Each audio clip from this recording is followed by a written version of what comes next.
I wanted to show how these women come together gradually and how they share their secrets. They become friends, they become a support network for each other.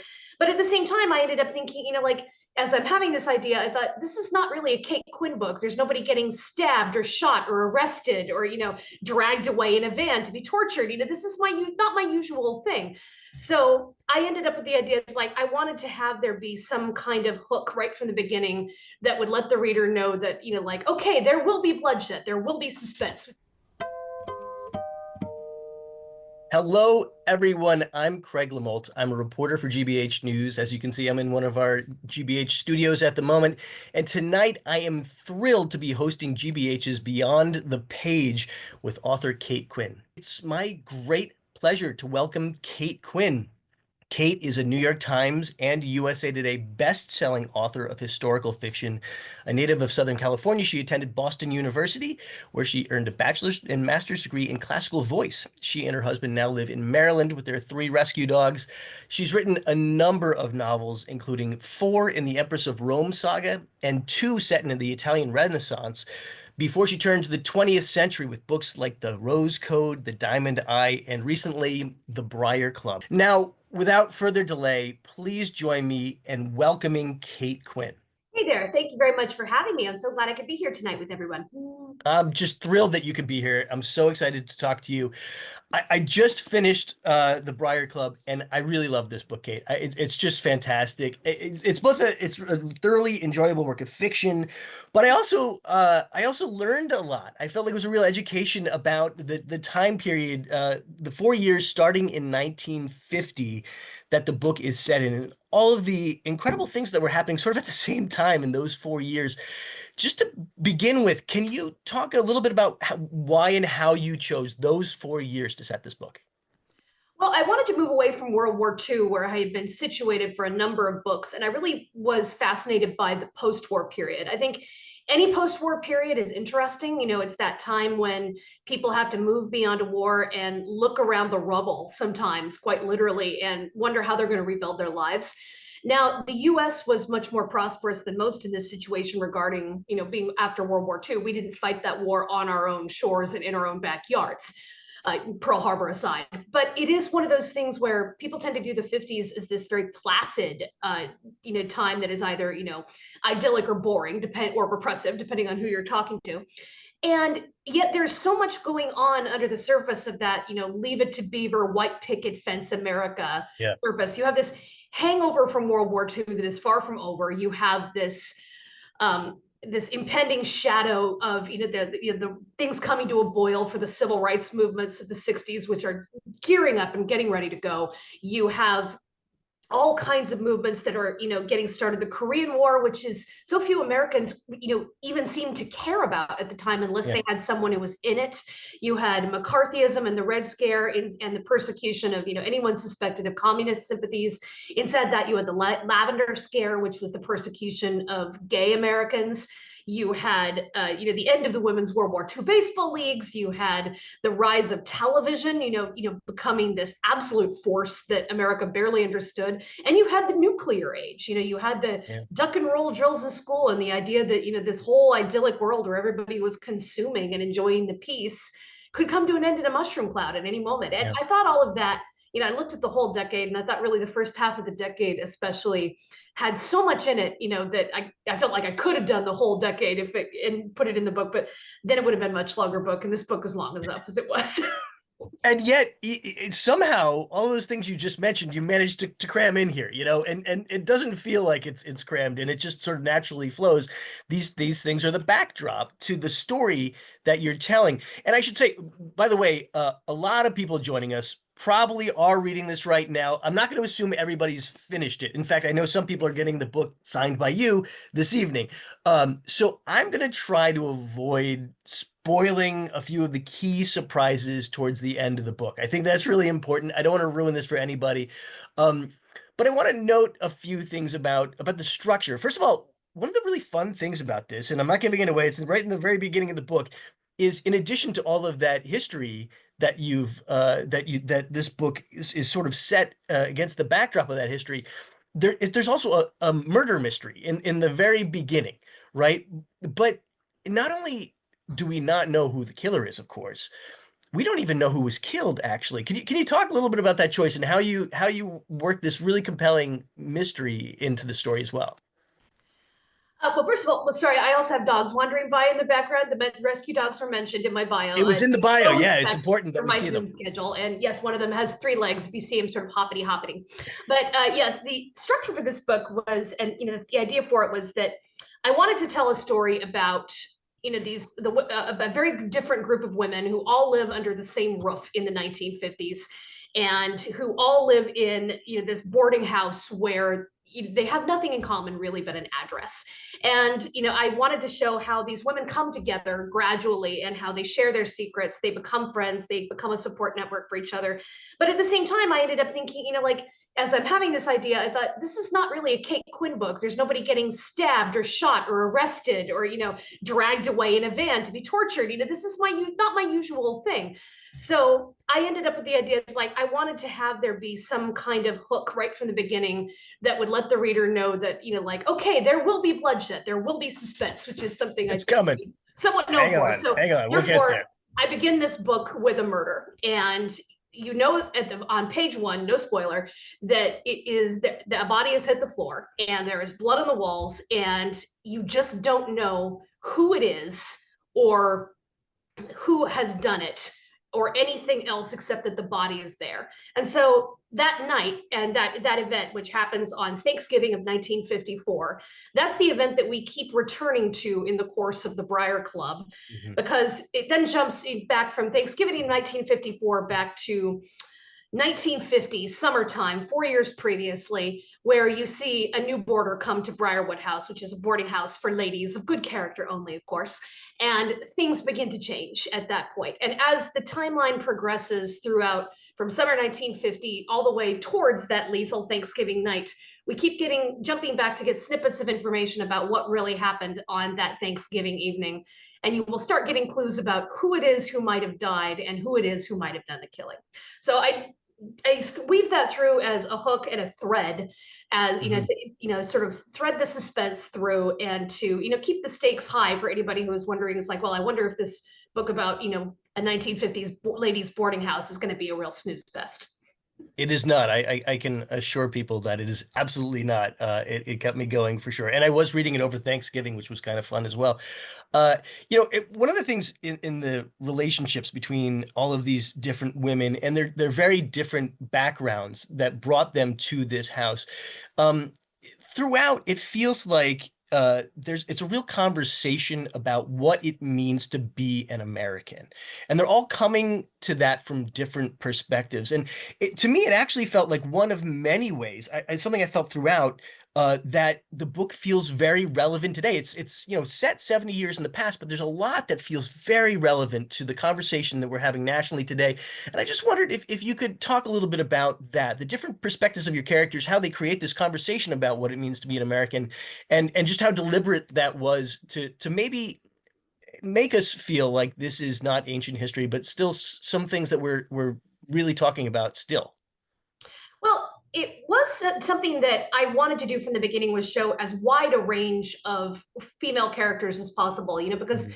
I wanted to show a real range of what it is like to be a woman in the 1950s Yeah. during this time. And to do that, I wanted to show that, a range of women who they run the gamut from being in their 20s to being in their 70s. They have vastly different experiences as far as family background, as far as education level, social class, every possible kind of experience is as wide and as varied as I could make it. And I wanted to do that so the experiences were as broad and as inclusive as I could make them in the scope of this book. And I don't think I really set out with the idea of, like, I want to examine all of my deep-seated feeling and complicated emotions about what it is to be an American in this time and place, as well as in my own time and place. But as a fellow author friend of mine once said, writing a book is the most taxing, yet also in other ways the cheapest form of therapy one can do, because your subconscious will tap dance all over your work in progress, and you will figure out by the time you're done with your rough draft what issues you were working out in the course of writing it. And as I wrote this book, I realized I was very much thinking about exploring my own feelings about this what felt like a very complicated question of what it is to be an American in this day and age, as well as in the 50s, because there were so many echoes from the past. I mean, this is where, this is where in the past I'm writing a book where, the Russians are the bad guys and women have trouble accessing birth control. And there's demagogues who are, stoking fear in DC and, making sure that people are afraid of the other and using that to justify very unconstitutional acts. And, there's women hitting the glass ceiling in the workplace and not getting equal pay. And there's so many things that were still relevant. It talks about Ukraine and Russia. I mean, there's so Ukraine much. And Russia is still it's a part of the conversation. So I was looking at that and I'm just thinking, I'm writing in the 50s. I didn't think I was writing about today. Here we are. So it does show, as much historical fiction does, it highlights how far we've come, but it also shows how far sometimes we've still to go, and how many things from the past still remain relevant, which is why I think historical fiction can be so important for reading. And it was definitely a way in which, I did do a lot of my own exploration because this is the most American book I've ever written. Of my other books, they're mostly set in Europe, or one that is set in America is only about half set in America. The rest is also in Europe. And this one is all in the US. And it is something where I really did end up doing a lot of thinking about. It's like, how is it that we can, be proud of the parts of our history that deserve, that are, proud moments for us, and yet how can we not whitewash the moments of our history that are shameful and that need to be remembered so that they don't happen again or are not echoed. So these are all things I was thinking about as I was writing, and because I first came up with this book idea in I think it was middle of 2021. So we're coming out of the pandemic, all kinds of roiling is going on. And, this book released in the lead up to the election this year. And, now we're in the fallout of the election. All of this made its way, into sort of my consideration of the world the book was written in, and the world that the history that it depicts. I mean, one of the themes throughout and the historical moments that everything's in the context of this intense and pervasive McCarthyism, right? In your research about that witch hunt, did you learn any stories or facts that surprised you? What was it like to research this time? Well, the research for the 50s, for one thing, it was great because there's so much material, and that really did give me so much to work with. McCarthyism itself is just deeply disturbing, just because of how intensely unconstitutional it was. The way that, Americans were being asked to prove their loyalty, but with loyalty oaths to, turn in their fellow citizens who were suspected of communist sympathies. All of this flying in the face of the fact that one of the American rights that we are owed simply by being citizens is the right to believe in what we wish. And so no one should have been losing jobs or being forced to answer questions about their political leanings or their philosophical leanings anyway, and yet they were, and people lost jobs and lives were destroyed over this. And so that's the kind of thing, it is deeply disturbing to read about, and it's disturbing also to see how the playbook still has not changed. Nowadays we aren't afraid of communism. Nowadays but the playbook is still the same, where you pick a subset of the community to designate as the other, and you make people afraid of them, and you use that as an excuse to abuse power.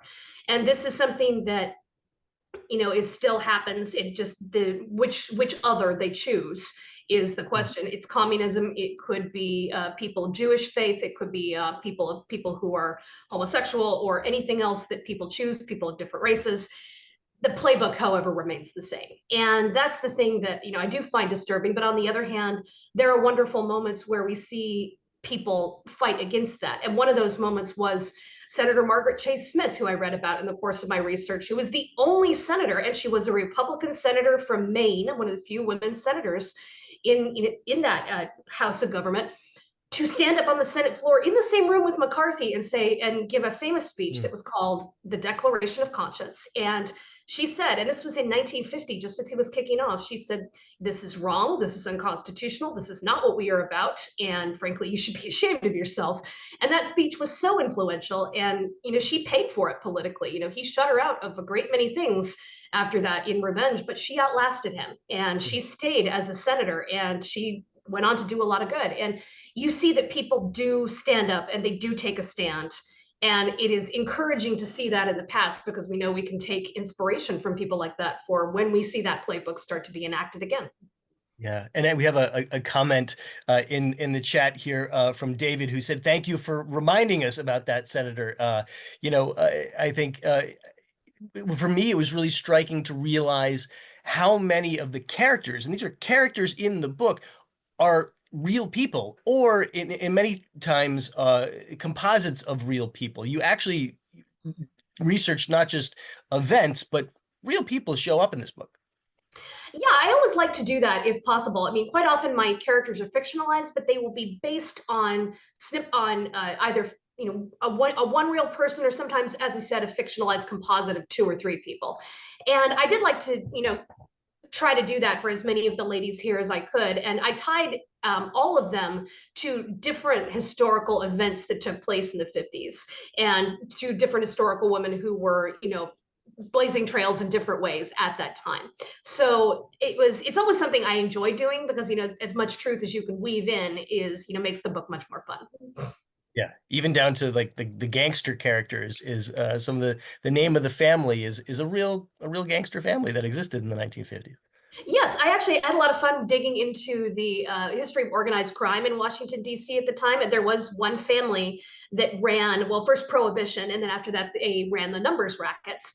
And, DC mob was never as big and pervasive as, Las Vegas mob or New York mob, but they were definitely a presence. And it was a rather formidable set of brothers who were involved in some somewhat sensational trials that were happening around the same time as the Rosenberg trials. And it was fascinating to be able to take that and put those and weave some of these real things in, because it was another facet of life in the 50s to think about. It's just that the relationship to law and order. This is when you had Just the Facts, Ma'am. That's airing on TV at the time, and there's these cops and detectives, but there's also these noir stories that are coming up, with Pulp Fiction, where a teenage boy in the Briar Club is obsessed at the beginning with, the Mike Hammer stories, and, where there's these hard-boiled noir detectives. So it's like you have this balance between, law order and law breaking, and, organized crime, and, dirty cops, and all kinds of, fun gray areas to explore. So that was a very fun thread that I did use one of the sections of this book to untangle. You mentioned that setting this book in a boarding house for women really allowed you to explore sort of the pervasive sexism that women experienced in the 1950s, both in the workplace and in their families. And yet the characters all find success in their own ways. And I mean, clearly sexism isn't dead, right? But was there something about this period that felt like a moment of real transition in terms of how American women were treated, that made you want to kind of uh, look at it at that moment? Well, it's one of those things where this is a period, since it's post-war, where you see something that happens to women a lot after a war, which is when during wartime women step up and they end up stepping outside of their usual roles to do the kinds of jobs during wartime, during danger, that they can't do in ordinary life. And then the result quite often after a war is that such women are then told, well, thank you very much for everything you did. Can you please go home and have some babies now? Because everybody wants everything that happened during the war to just go away, and for things to go back to normal. And for the 1950s, and this happened everywhere. It's not just an American thing. This happened in England. It happened in France as well. Like women who served during war were then asked to essentially go home and start making dinner. And I was, that's one of the reasons I'm fascinated by Aftermath is, how is it that women handle that? Can they hang on to the things that they've achieved during wartime, or do they want to? Are they relieved to step back, or are they not? It's a complicated thing. Now, none of the women in the Briar Club necessarily like served as spies during war, or soldiers, or any of the kinds of service that I've had in heroines of my other novels. But still, it's the issue that they're dealing with the very American thing of the sitcom housewife, where suddenly you were seeing not only on budding TV, but also on the radio. You were hearing radio shows where you would have, it was like, the Nelson family, like Ozzie and Harriet, and all these sitcoms, Father Knows Best, where it's like the house is ruled by, there's the loving father who comes home from work with a briefcase, and then there's the 2.5 kids, and then there is the the loving mother who manages everything in the apron and heels and a string of pearls, and who has dinner on the table for the squeaky clean kids, and the drink poured for her husband. And that became this real ideal that was being pushed at women who just not even 10 years ago, not even 5 years ago, were filling the Rosie the Riveter urge. It's like, go out and get those jobs that and do these great things, so the men so the men can go off and fight, do your bit for the war. But now it's live up to this ideal instead. So we went from Rosie the Riveter to mom in the kit, to mom with the heels and the pearls. And it's a pervasive thing, and it's hard to fight against. So how they all dealt with that in their own ways, was something that I really had fun exploring, because the ladies are very different, and they all have different ways of either subverting it or living up to it or not living up to it, depending on how on their individual personalities and backgrounds. Yeah, that's exactly it. They all kind of push against that in their own ways, and it's fun to see the different ways they do that. We have just so many fantastic questions coming in from the audience, and I want to jump to some of those. Both Esther and Susan would like to hear about your writing process. How do you write something like this with so many threads? Do you create an outline to do it? What's your process? I am a big plotter. I do a lot of outlining before I start drafting at all. And that's one of those things where, for this particular book, I mean, I was absolutely drowning myself in research about the 50s. And I really recommend for anyone who would like a great book about the decade, David Halberstam's nonfiction book, The 50s. It covers, I swear, like everything that decade has. I got stuck on jury duty. I was called in for 2 days, and I didn't get called for a trial, but I had this huge 900-page book and a highlighter, and I'm sitting there in the jury pool room, just highlighting and saying, this goes in, this goes in. I had so much material by the time, they let me go home without going on to a trial. That's good, because I had a lot of work to do, and I was kind of glad I didn't get stuck on a trial. Yeah. But I did a lot of, thinking about like, who could my women be? Where could they come from? Whose story will fit the most organically with which piece of history?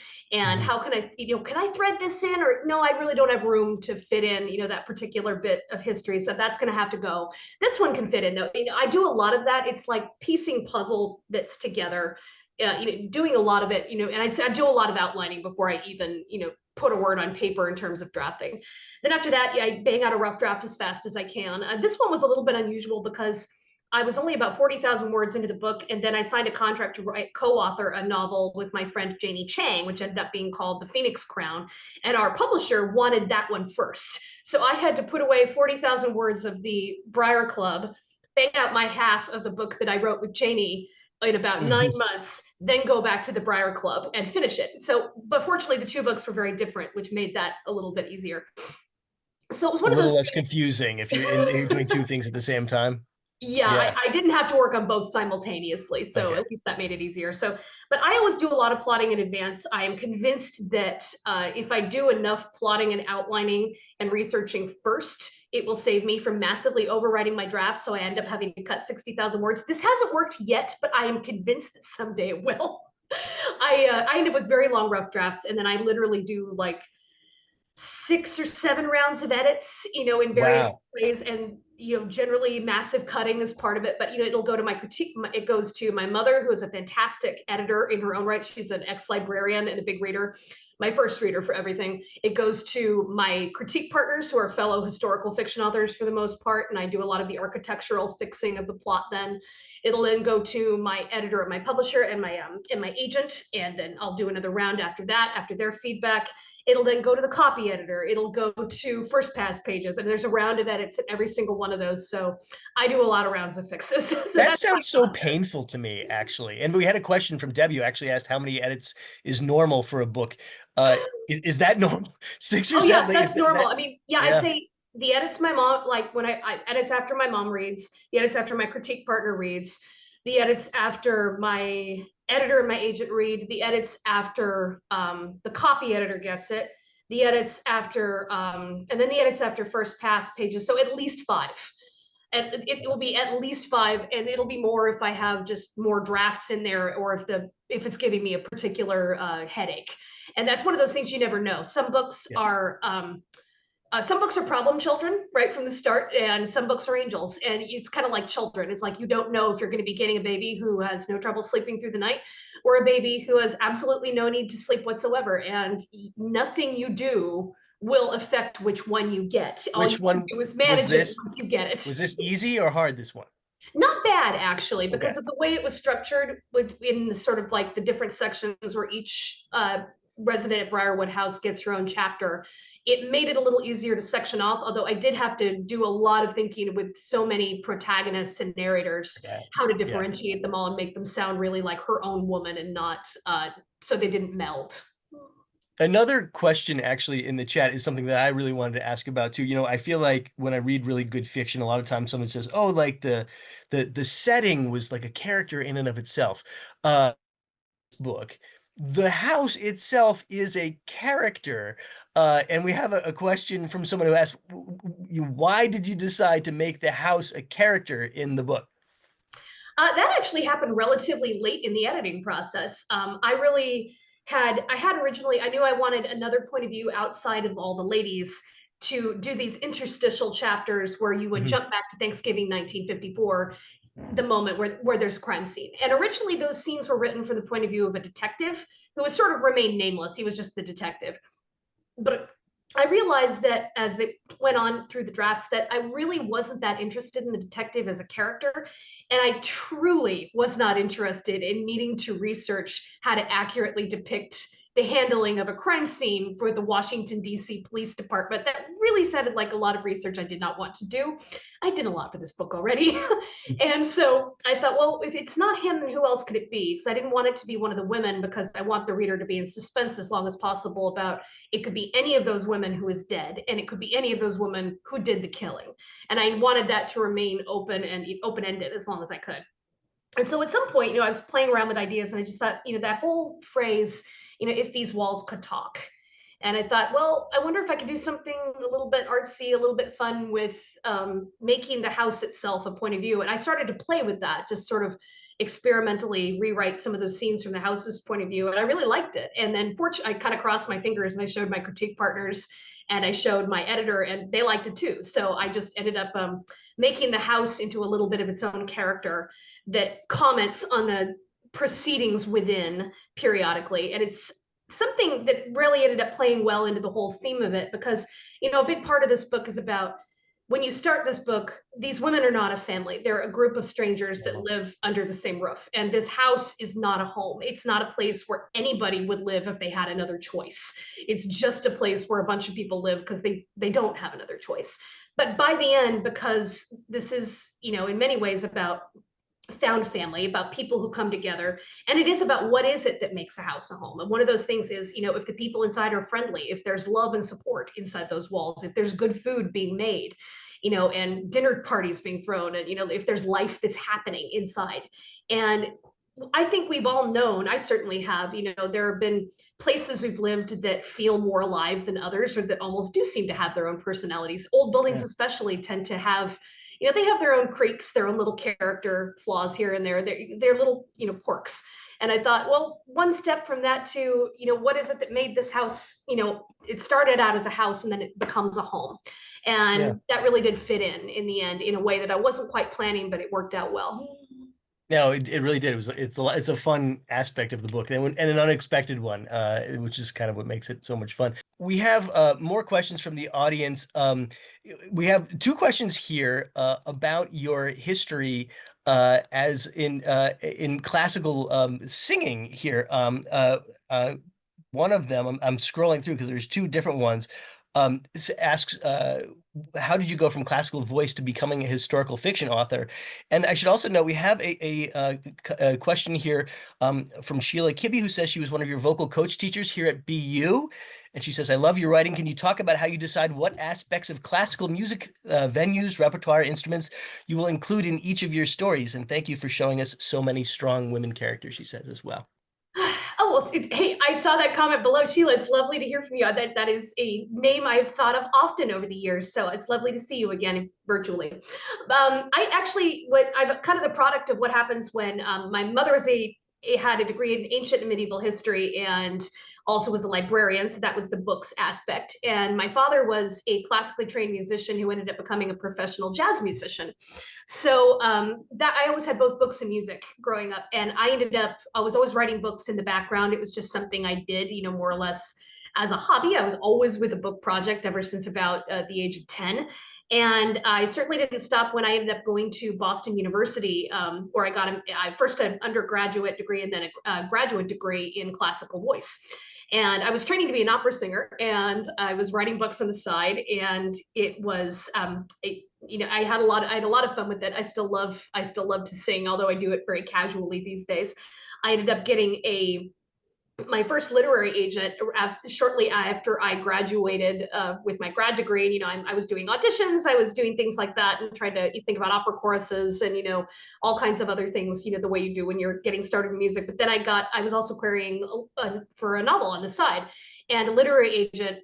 She actually ended up turning down the novel that I submitted to her, but she was encouraging enough about my style that I ended up asking her if she'd be interested in seeing more from me, and she said yes. And I sent her another book that I had under the bed, which I had written my freshman year actually at Boston University. No And kidding. that one, Of and it came out, undergraduate or graduate yes, school?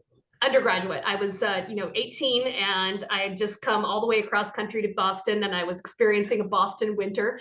And so I escaped into I escaped into first century Rome instead. And that ended up being that book, which had been under the bed for a few years, which I had been revising periodically, ended up being the one that snagged me an agent. And later on, she ended up selling that, and that became my first novel, published novel, Mistress of Rome, which came out, I Wow. can never remember, it was 2009 or 2010. But anyway, that's when it came out. But so I do have all this background in music, and I have used some of it in my fiction as well. I certainly got asked for a long time, "Are you ever going to write about an opera singer?"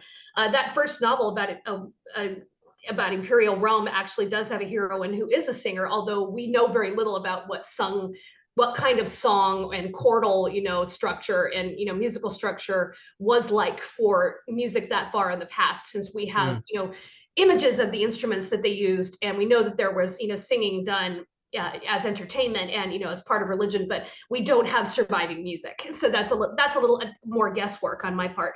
But actually, my most recent book since just before the Briar Club was the one called The Phoenix Crown that I wrote with Janie Chang.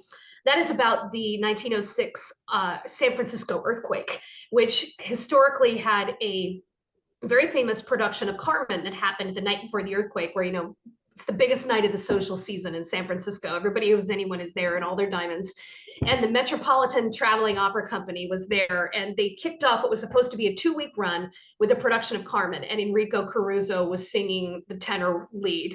And the reviews of that opera were hitting the doorsteps the following morning at dawn when the earthquake hit. The opera house is destroyed in the earthquake. The city burns down, and Crusoe is left standing there in the rubble saying the Italian version of, what the hell, and saying he'll never come back to San Francisco, which he never did. And that was finally an opportunity where, again, I used the real history of that historic opera production to craft an opera singer character. And I had so much fun using my BU music history and opera training as a background for that, because for once I had a heroine who knew something, who was doing something I already knew how to do. It's like every other heroine I've had, it's like I end up having to crash course and trying to figure out how to fire a sniper rifle, or how to pilot a small aircraft, or break codes, or at least fake it that I know how to do any of these things, which I do not. But at least I know how to be an opera singer. I trained very hard for that. And I had fun crafting like a lyric soprano who had a voice actually quite similar to mine. So she studied a lot of the music that I studied, and probably some of those same arias that Sheila Kibbe, who is one of my voice professors at BU, helped me workshop for the various classes and helped me coach me through. So I had a lot of fun finally using that opera singing background for a book because, I kind of felt like all my BU student loans came out of the corner, like our hour is here at last. We are here for you. And I love that Sheila is joining us today to hear you talk about all your wonderful writing as well. Um, One thing I was surprised by, another surprise in this book, is that it's also something of a cookbook, which I didn't expect. Can you talk a little bit about that? There are recipes throughout the novel. Well, it's one of the inspirations for this book was a TV show I started watching during the pandemic called Midnight Diner, which is a Japanese Netflix series, which is about a midnight diner in Tokyo in the modern day, where there's a mysterious owner of this diner, and every episode focuses on a different customer who comes to his diner, and it's a different dish that he will make for them. And so there's always a different customer and a different dish, and it's really fascinating because you never learn anything about the diner owner, who is, you get the impression he's an interesting and possibly dangerous man, but that's all you know. And it gave me a little bit of my idea for the Briar Club, about that there would be a supper club, and that each chapter of this book would focus on a different, a boarding house and a different member of this boarding house, and each one of these chapters would also showcase whatever recipe they were making, since they have a supper club where they take turns cooking for each other.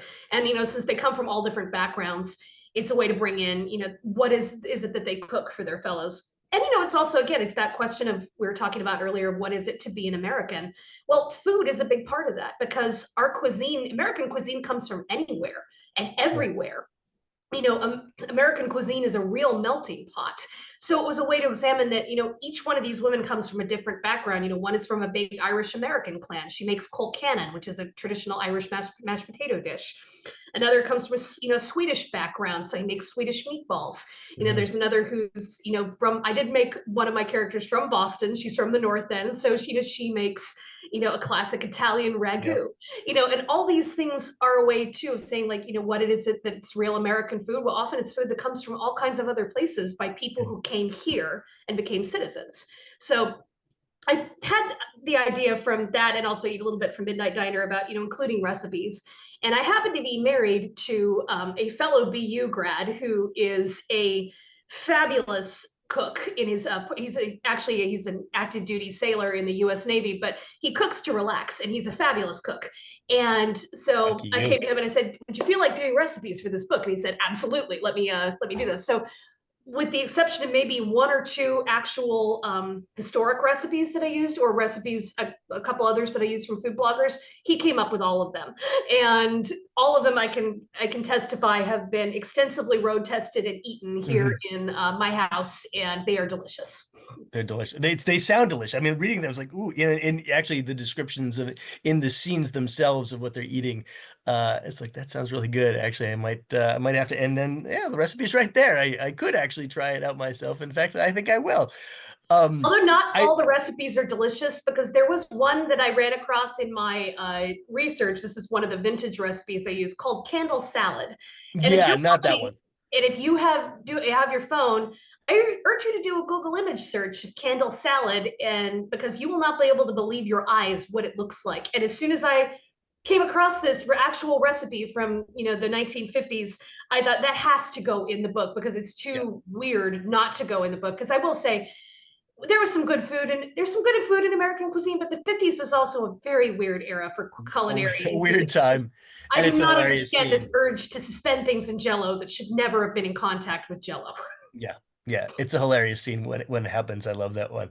I love this question from Sally. Sally asks, what advice would you have for aspiring historical fiction authors?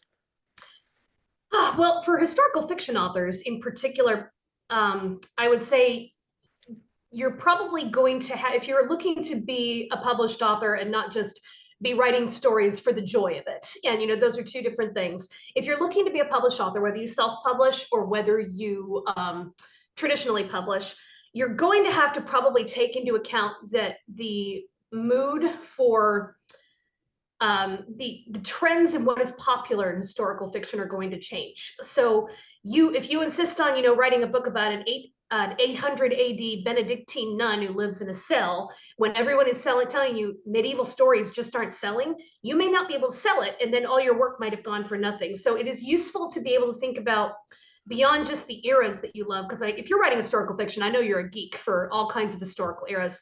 Think about beyond just the eras that you love, what is it that interests you about writing historical fiction in a broader way, so that if you need to shift time periods and write about something that is a little more, what publishers are looking for and what readers are looking for, that you can do that.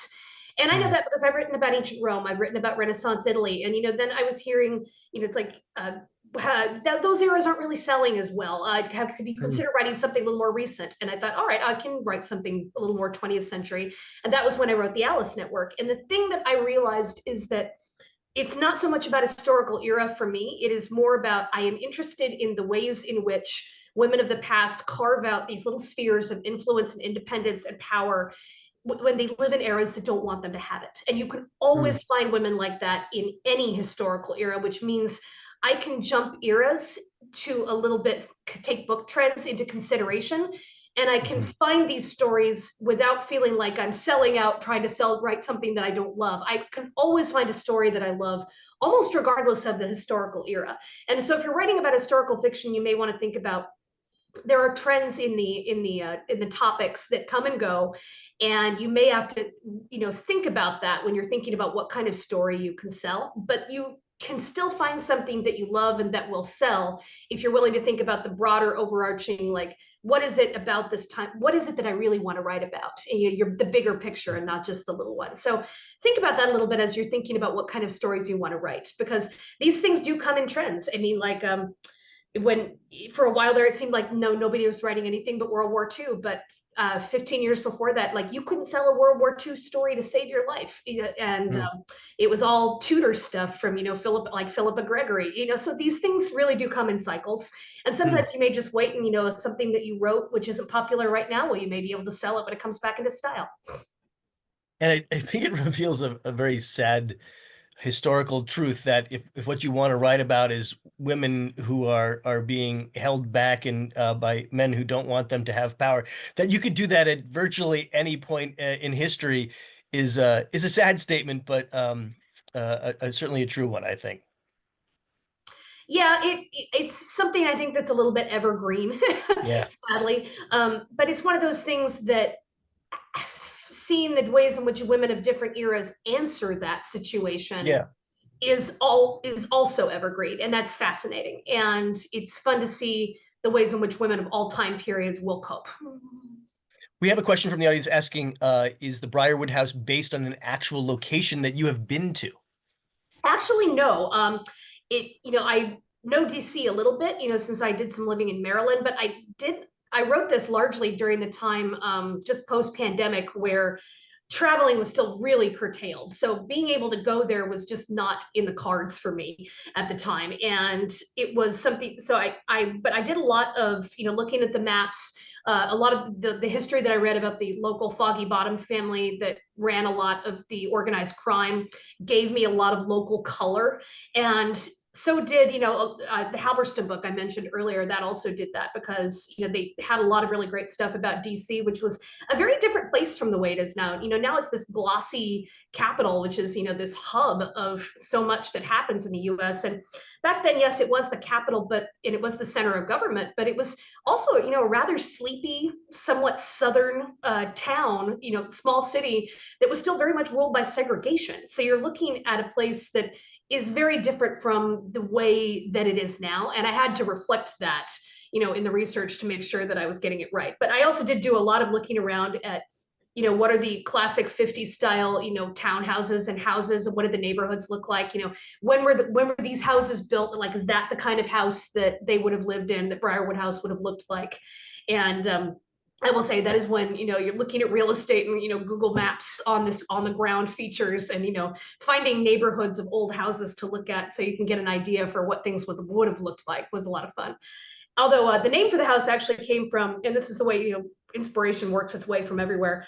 The only place I could go for the longest time during the pandemic, during lockdown, was the dog park to exercise the dogs. It's the only place I was driving anywhere ever Hmm. for a year. And my exit off the freeway was Briarwood Avenue.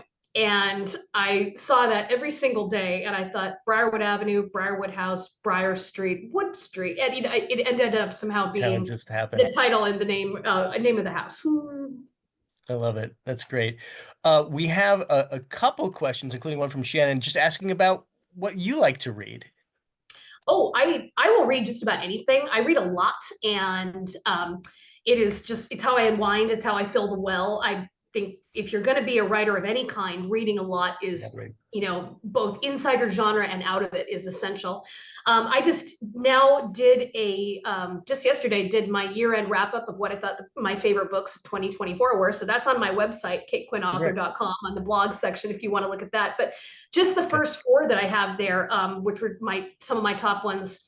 The First 15 Lives of Harry August by Claire North, which is sort of a speculative fiction with time loops. Very, very cool, very mind-bending.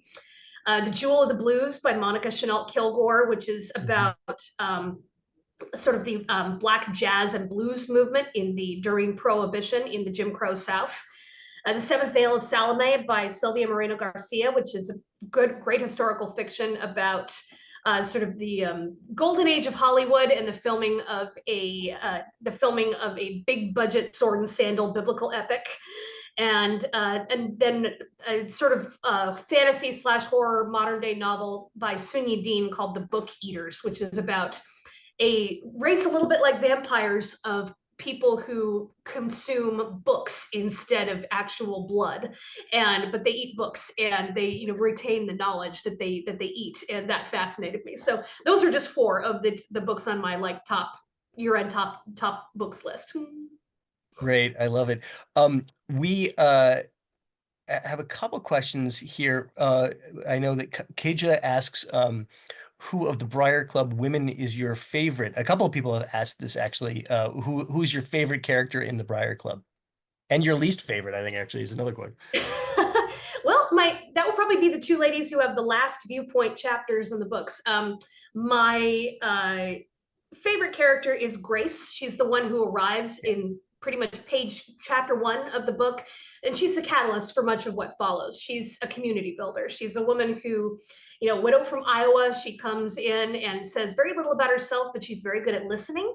And she's the one who really starts pulling her neighbors around her into something more of like a community and eventually a family than they've ever had before. And it's one of those things that, being a writer, it can be it's a very solitude heavy life. And so community is really important. And it's one of those things that I really missed, because I came up with this book and just when, the world was reopening from lockdown, and I miss my community. I miss my friends a lot. So this was a book about friendship, about people coming together, about a dinner table and, people gathering around it and the importance of that. And Grace is the person who makes that happen. She's also somebody, though, with a lot of secrets. And when you finally learn what those are, that hopefully will be a surprise to you. So she was my favorite. My least favorite was Arlene, who was sort of, frankly, the house bitch. Nobody likes her. She is, unpleasant. She's racist. She's homophobic. She's just about everything all the negatives of the 50s that you could imagine. And yet she has a part to play. And she has a very cool little bit of history that I found, which is tied up in her background, called Operation Longborn, which is one of those little snippets that I came across and blew my mind. Crazy. This real thing that Crazy. happened in the 50s, where the army actually ran war games where they did a mock invasion of a little town in Texas, and a simulated Soviet invasion of a Texas town, and then a simulated occupation, and then another army troop came in and did a simulated rescue and liberation of the town. Like, this is like to practice for the days when the Soviets were parachuting down and, trying to take over America. Like, this happened. This got funded at very high levels and probably for very large amounts of money. And this really did happen. And so this ends up being part of Arlene's backstory in a kind of fun way.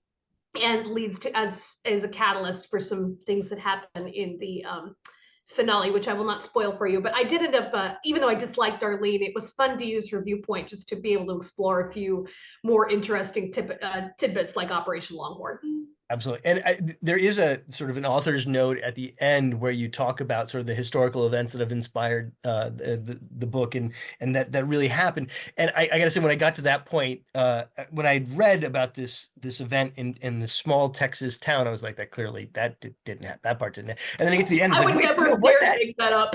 that part actually happened? That's crazy. Yeah, it's really compelling actually, and I'd love to learn more about it. We have questions here from a couple people have asked both what has been your favorite book that you have written, and also someone asked what's your least favorite book that you've written, which I think is a great question too. Well, those questions go together really because I don't really have a favorite book that I've Mm, ever written.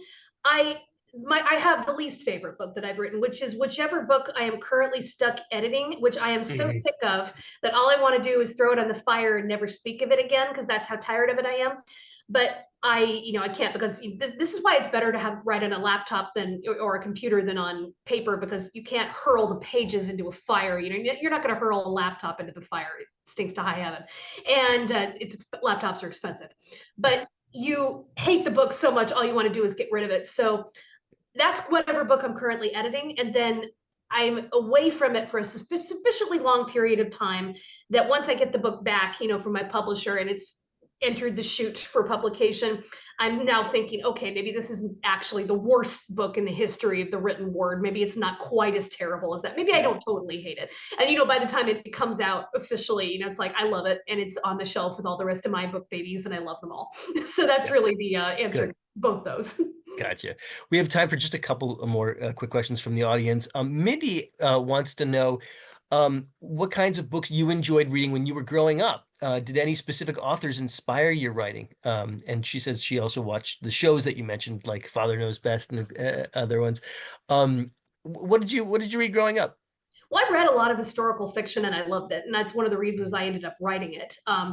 I loved C.S. Forester and the Hornblower series, which I read when I was started on when I was about 10. I read later on when I was at BU, I was reading, I found Bernard Cornwell who writes the best blood and battle fiction in the business. Hmm. Gwen Bristow writes terrific historical fiction, often US set, really good. And for historic, she's classified as historical romance, sort of crosses to hisfic as well, is Eva Ibbotson. She's one of the best wordsmiths out there. So all these are, influences I've had who I still reread to this day. Great, terrific.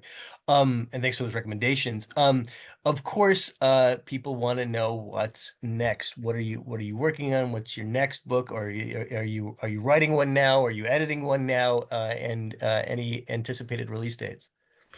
The next book is I'm just wrapping up my second set of edits on it now, and it's about ready to be turned into my editor. And it's going to be a bit of a departure for me. It is a little bit less historical fiction and a little bit more in the way of magic realism. And it's a little bit rooted, since we're talking about Boston, and I love that it's a little bit rooted in Boston because it takes place it has a large setting that takes place in the reading room or Bates Hall as it's also called, of the Boston Public Library, where I spent a lot of time with my laptop. It is such a beautiful space. Go to it if Yeah. Oh, you it's need to have your gorgeous. soul filled. It It is really gorgeous. is.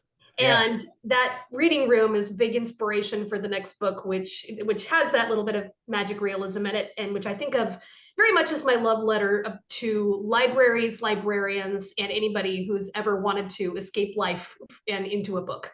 And that book is going to be released probably early 2026, and it is titled The Astral Library. Wow. Okay. Well, I can't wait to talk to you about that one, especially since it's set here in Boston, Oh, and if yes. people are visiting the library to see the room that you're describing, they should definitely come downstairs and visit the GBH studios at the Newsfeed Cafe. We're there in the Boston Public Library as Oh, well. fantastic. I Um, spent a lot of time in that library when I was a student at BU, so it's a I have special very fond place. memories. It's a special place. Um, you know, one Andrea asks, is it always your intention to write about women characters who have not been taken seriously in their work area? She said, I've read 5 of your books, and that's what sticks with me the most. Well, I think again, it's one of those topics that's evergreen. And the thing Yeah. is that I'm not sure I deliberately want to include that, but quite often what I am fascinated by writing about is women who have a passion beyond just their personal lives. I want to give my women characters, personal lives and love lives and, give them interest in, children or not having children or, families or, all those other things, romance, all of that. But I am really love having female characters who have a passionate affair with their job or with their thing that they love, the thing they love to do. And so if you're having a book about a woman in a workplace and it's also set in the past, I think it's just going to be an inescapable part of it is how is she going to be allowed to do that kind of work, or is she going to face opposition? Now, like when I wrote about the women of Bletchley Park, they did not face a lot of opposition. They were recruited. They were held in high regard, and they did their work and they did it well. And at least during the war, that was not hard for them. That was a good workplace for them. On the other hand, the women who were the night witches who were flying in the 95% male Red Army, Red Air Force, that was a harder road to hoe, and they faced a lot of sexism, a lot of sexual harassment, a lot of, well, are you really necessary here? And that was clearly a big part of, that was a big part of, the recollections of the surviving women who testified about it. So that had to make its way into the book. So I love writing about women and their work, whether that work is, the arts, like, when I wrote about an opera singer, or whether that work is, a job during wartime, like spying or decoding, or whether that work is, any like the women in the Briar Club, being an archivist or being Mhm. a cook or being, playing baseball, any of these things that, people do. I love writing about women and their work, women and their passions, the things they love to do. And unfortunately, just in that's a historical time or even a modern time, sexism is probably going to be a part of that. Well, I think we're all indebted to you for doing it, because what you've created is a beautiful book here, and a history of just gorgeous writing, that is not only fun to read, but is a real education. As I said, I learned a lot from reading this about this period of time, and I'm looking forward to reading your next one as well. This has been a wonderful conversation, Kate. It's just a joy to talk to you. Thank you so much for joining us and being part of this event. Thank you so much. This is just such a joy to chat with you. Great conversation, great questions, and I hope I can come back when the Astro Library comes out. I also want to thank everybody who's joined us this evening for tonight's conversation, all of your wonderful questions and being part of this conversation. Thank you so much for joining us, and have a great night. Take care.